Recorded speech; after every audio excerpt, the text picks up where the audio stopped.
మే 29, 2025 గురువారం విక్రమశిల మదనపల్లి మార్కెట్ సంబంధించి స్టాక్ అనేది ఎవ్రీథింగ్ వచ్చింది. ఏమి అనేది వీడియోలో మాట్లాడుకుందాం. తెలుసుకునే ముందు నేను మొలకల చీరువ ఏం జరిగింది, అలాగే అంగల్ మార్కెట్ ఏం జరిగింది ఏమనేది వీడియోలో మాట్లాడుకుందాం. అంగల్ మార్కెట్ సూపర్ టాప్ వచ్చేసి 250 మార్కెట్ చాలా స్లోగానే జరిగింది. మార్కెట్ వచ్చేసి ఎక్కడ వెలంపాట్లు అయితే ఫాస్ట్ అయితే అనిపించలేదు, చాలా స్లోగానే జరిగింది. దాంతోపాటు దిగుమతులు కూడా ఏమాత్రం తగ్గకపోవడం, దిగుమతులు కూడా రోజు రోజుకి ఎక్కువగానే దిగుమతులు వస్తున్నాయి, కానీ దిగుమతులు ఏమాత్రం తగ్గలేదు.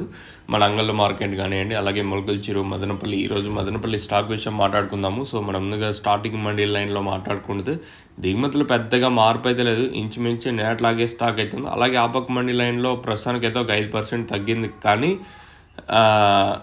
ఈ తర్వాత ఏమన్నా వచ్చే ఛాన్స్ అయితే ఉంటుంది. ప్రస్తుతానికి 6:31 ప్రస్తుతానికి అయితే టైం అయితే అవుతుంది. సో ఈ తర్వాత ఏమన్నా వస్తే చెప్పలేము. ప్రస్తుతానికి అయితే దిగుమతి ఒక 5 ఇంకా 6% మాత్రం దిగుమతి అయితే తగ్గింది. సో ఇంకా టైం అయితే ఉంది, కాబట్టి అయితే ప్రజెంట్ మన మదనపల్లికి సంబంధించి అంటే ట్రాఫిక్ ఇష్యూ అయితే ఉంది కదా, సో దానివల్ల అంటే కొంతమంది లేట్గా వచ్చే ఛాన్స్ కూడా ఉంటుంది. సో అట్లా అనుకున్నట్టయితే అలా వచ్చేది, కానీ ఖచ్చితంగా దిగుమతి నేట్లాగే ఉంటుంది, పెద్దగా మార్పు అయితే ఉండదు. ప్రస్తుతానికి ఇదే అప్డేట్ మన మదనపల్లి మార్కెట్ సంబంధించి.